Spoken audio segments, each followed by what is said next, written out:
स्वागत है आपका एमपी तक पे। आज इस विशेष बुलेटिन में हम आपको बताएंगे कि कैसे मध्य प्रदेश में कोरोना के सैंपल्स को लेकर के अब सियासत तेज हो गई है।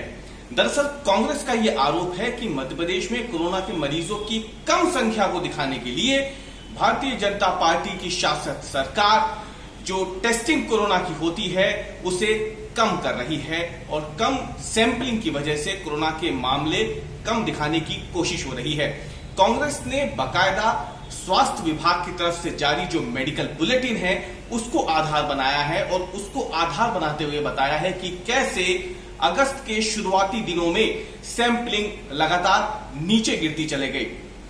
यहां पे जब हमने उन आंकड़ों को देखा जो स्वास्थ्य विभाग की तरफ से जारी किए गए हैं तो उसमें भी इस बात की पुष्टि होती है कि बीते एक हफ्ते में यानी अगस्त के शुरुआती एक हफ्ते की जब हम बात करते हैं तो कोरोना की सैंपलिंग अचानक से नीचे की ओर जाती जा रही है, यानी जो सैंपलिंग नीचे से ऊपर की ओर जानी चाहिए थी वो लगातार घटती दिखी। हालांकि 8 और 9 तारीखों को जरूर ये देखा जा रहा है कि सैंपलिंग एक बार फिर से बढ़ी है, लेकिन सरकार ने जो 20,000 सैंपलिंग प्रतिदिन का लक्ष्य रखा था उसमें अभी भी सरकार पहुंच नहीं पाई है। अब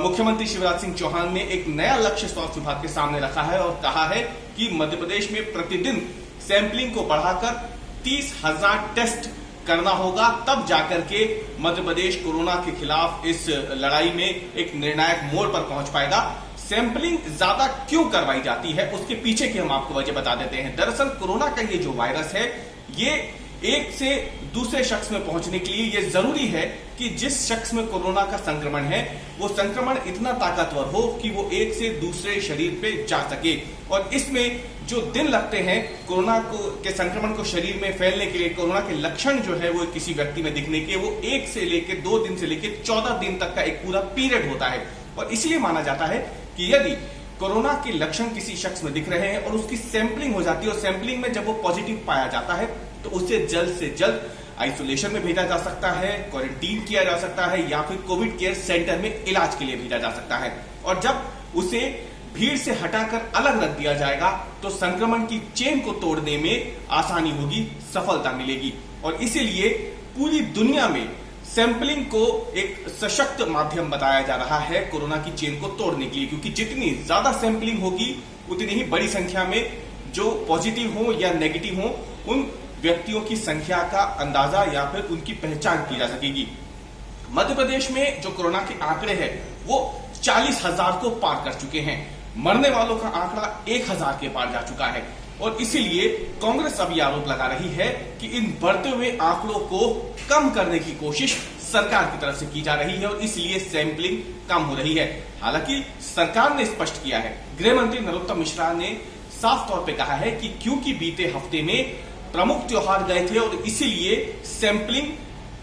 पे असर पड़ा है, सैंपलिंग कम हुई है। लेकिन उन्होंने भी कहा है कि आगे आने वाले दिनों में सैंपलिंग बढ़ाई जाएगी, क्योंकि आरटीपीसीआर के साथ साथ अब मध्य प्रदेश के चुनिंदा शहरों में रैपिड एंटीजन टेस्ट की भी शुरुआत की जा सकी है, जिसके जरिए महज कुछ मिनटों में ही जो कोविड रिपोर्ट है उसे प्राप्त किया जा सकता है। दूसरी तरफ जो स्वास्थ्य मंत्री हैं सूबे के डॉक्टर प्रभुराम चौधरी, उन्होंने भी कहा है कि कई बार ऐसा होता है कि सैंपलिंग ज्यादा हो जाती है, कई बार सैंपलिंग कम होती है, लेकिन इसे एक निश्चित प्रक्रिया न मानते हुए ये माना जाए कि सैंपलिंग एक ही तरह की हर बार नहीं हो सकती। लेकिन कांग्रेस ने स्पष्ट कर दिया है कि क्योंकि मध्य प्रदेश में कोरोना के आंकड़े तेजी से बढ़ रहे हैं और उसे ही छुपाने के लिए सरकार सैंपलिंग कम कर रही है। हालांकि इसे सरकार ने पूरी तरीके से नकार दिया और स्पष्ट कहा है कि सरकार खुद चाहती है सैंपलिंग ज्यादा हो ताकि जल्द से जल्द कोरोना पॉजिटिव लोगों का पता चल सके और उन्हें भीड़ से अलग करके कोरोना संक्रमण की चेन को तोड़ा जा सके। लेकिन जिस तरीके से मध्य प्रदेश में मुख्यमंत्री से लेकर उनके कैबिनेट के 4 मंत्री, सरकार से लेकर के संगठन से जुड़े हुए तमाम लोग अब तक कोरोना से संक्रमित हो चुके हैं, कांग्रेस के भी कई विधायक और पूर्व मंत्री कोरोना से संक्रमित हो चुके हैं, तो जाहिर सी बात है कि मध्य प्रदेश में क्योंकि उपचुनाव भी होने हैं तो इस उपचुनाव से पहले कोरोना की आड़ में ही सही लेकिन सियासत जमकर हो रही है। रवीश पाल सिंह, भोपाल, एमपी तक।